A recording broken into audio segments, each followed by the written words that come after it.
Megs, your guide on this exciting journey to mastering the art of eyebrows. Either you're a newbie or a seasoned pro, it doesn't matter. This podcast is your go-to resource for all things brows. I've gathered industry experts, insider tips, and inspiring success stories to help you enhance your skills, boost your confidence, and take your brow game to new heights. Welcome back to Broweducation. I am Megs, your host. Today we are going to be breaking down a hot topic that I got asked, requested, whatever you want to call it, on my Instagram broadcast channel, aptly named Broweducation as well. And we've been breaking down lamination, and this was something that I got asked, and here we are, even though I just said that twice. What are we talking about? We're talking about the chemicals that cause the change when we're doing lamination. So what's breaking down those disulfide bonds? I am going to be glancing at my computer because I have a full script, because we're going to be talking about a lot of different chemical names, and I don't want to get anything wrong, and I want to make sure that the research that I did for this episode is accurately presented, I guess. So watch me stumble over my words. Hopefully not. We'll see how it goes. I want to keep it short and sweet for you guys and just get to the point. I know a lot of the scientific stuff is a little bit boring. We're going to try and keep it fun and short and sweet and to the point. So let's get going. What are they? Cysteamine hydrochloride is the alkaline solution we use to break down the disulfide bonds during step 1. It has a lower pH level than TGA or ATG, and is advertised as such. The second is ATG, ammonium thioglycate. Ammonium thioglycolate. This is why we have a script, is also an alkaline solution used to break down the disulfide bonds during step 1. It has a slightly higher pH than Cysteamine HCL. And that is why it is able to penetrate a little bit quicker and more efficiently. They do use different active ingredients to soften and open the cuticle of the hair shaft that we're working with, the scales, if you will, or like the shingles on a house. And that is what allows these solutions to penetrate. So there's something that helps soften and open the hair to allow these products to do it. Cysteamine is a derivative of cysteine.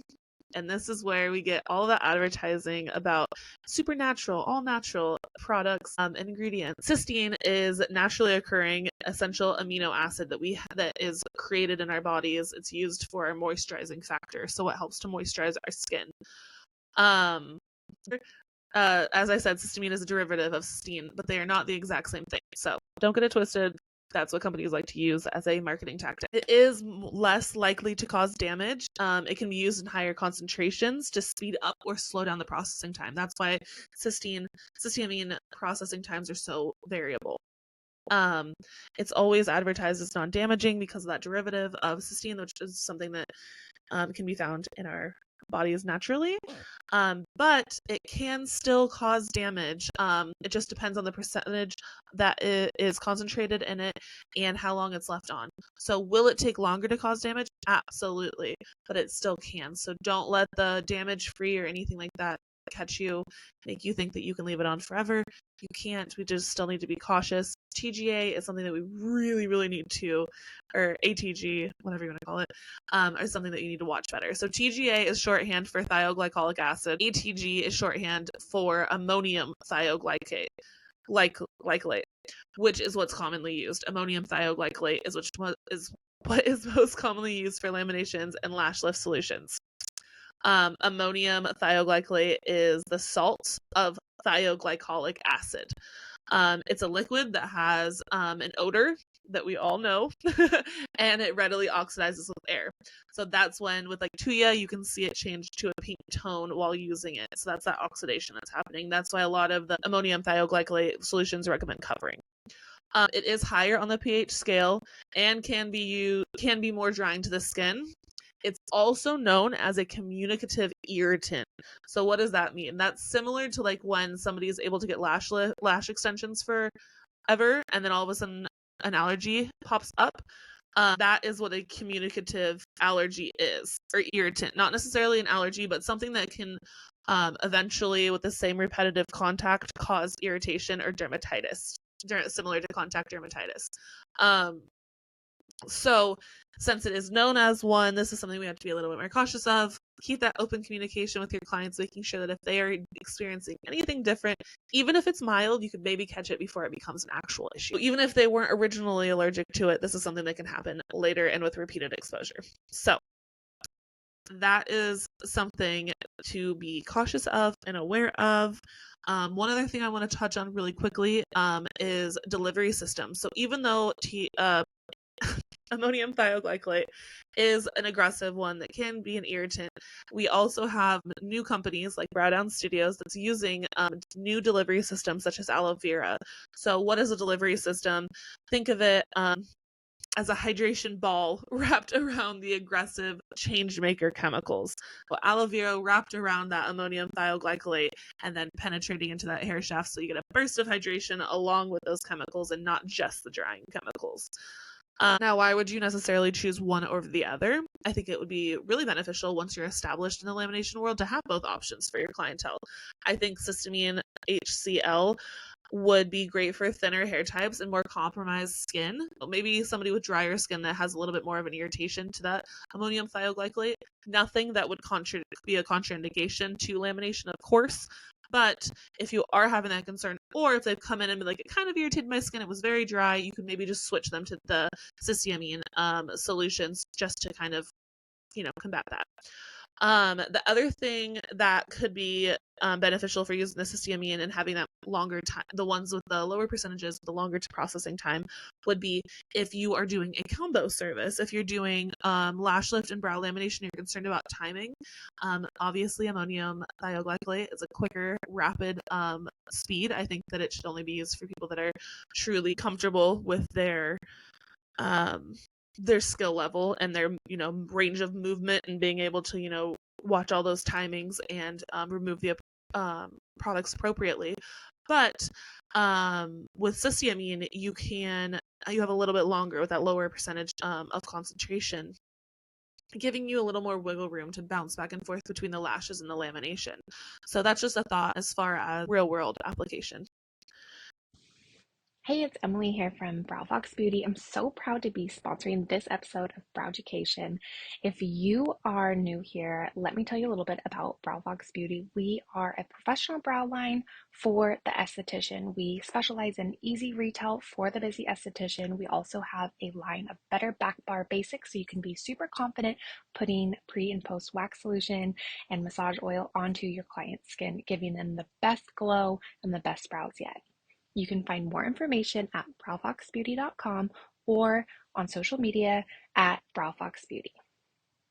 Now, ammonium thioglycolate is great for coarse or thick hair types. When we're dealing with Cysteamine, obviously you could leave it on longer, so it takes longer to process and penetrate the hair. It's a little bit more hydrated. So when we're dealing with coarse, thick hair, ammonium thioglycolate can be very beneficial because it does penetrate more quickly and efficiently than the gentler lines. Now, there's a flip side to that.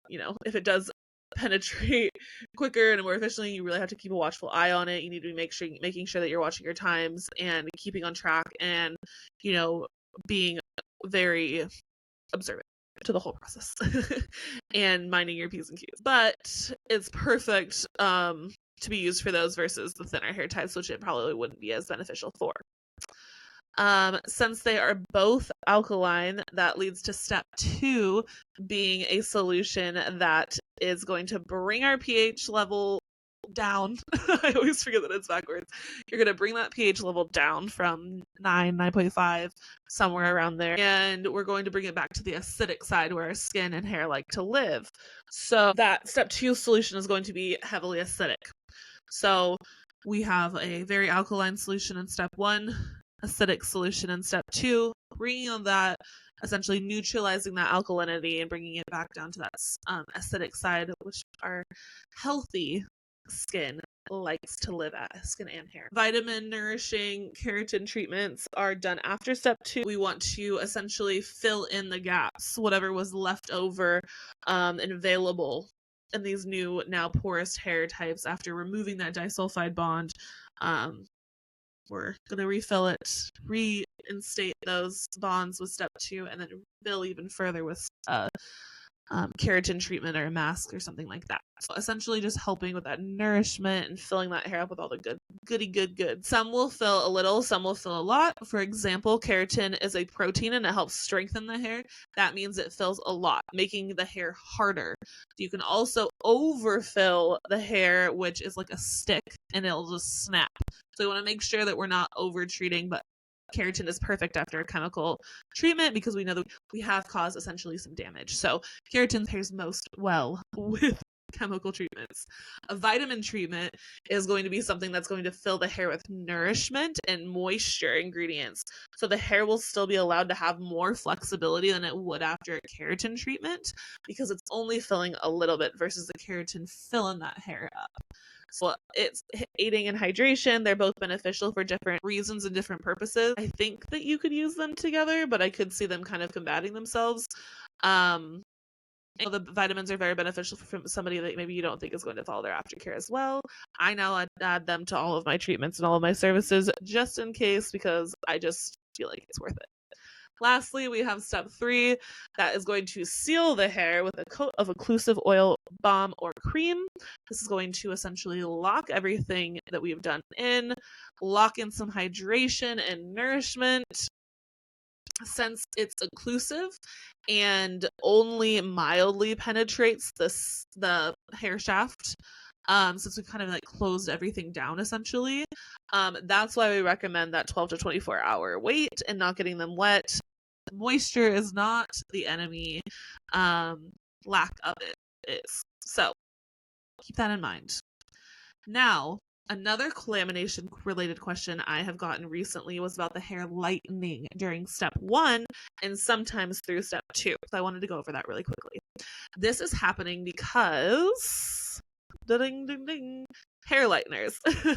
They work at the exact same pH level or around the same pH level as our alkaline delivery system, or not delivery system, sorry. That's around the 9.5 high-ish on the alkalinity scale, high on the pH scale, which is going to soften open the cuticle and allows for better penetration.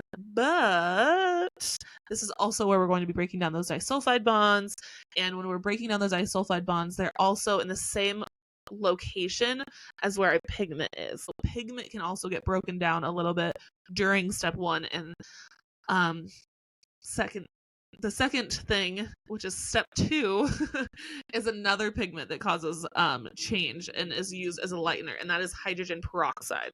So if you are a brow artist that tints or offers any tint services, you know that hydrogen peroxide is what we use as our developer to develop our tints and create those colors. Well, hydrogen peroxide is also used as a lightener.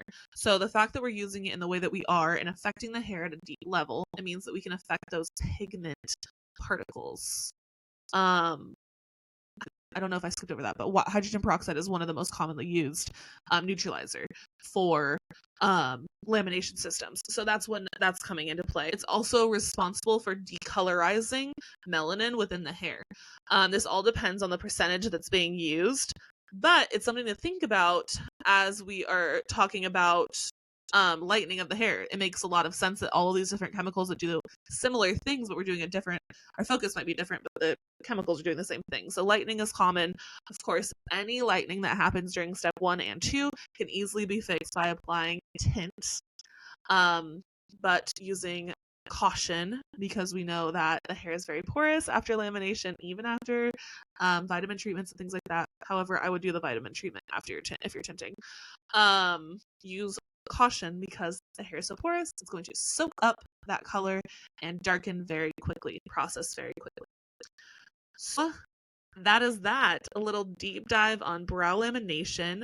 I am obsessed. I could talk about it forever, obviously, as we had an entire week talking about brow lamination and even a bonus episode for the week that the lamination episode came out. And I am so thankful that you are here listening to Browducation and even came back for a bonus episode. This one was thick and juicy with a lot of education. So if you have any questions, please reach out. I will leave a little box on Spotify that allows you to ask questions and things like that. I don't think Apple does it. YouTube, you can leave a comment if you are watching this. I am still doing that training in slow. If you want more details, go to the last episode that I will have everything linked in the show notes. We touched on a lot of different topics and we really got down to it. So thanks for following along with my little sciencey nerdy TED Talk. If you want to follow us on social media, you can find the podcast at Browducation. You can find me, Megs, at the.eyebrow.goddess on Instagram and TikTok. You can find the podcast on YouTube at Browducation. And you can stream this podcast anywhere you listen to podcasts. We are on just about everything now, which is super duper exciting. So thank you for joining. I will see you next week on Tuesday for the next episode. And I hope you enjoyed. Thanks for being here.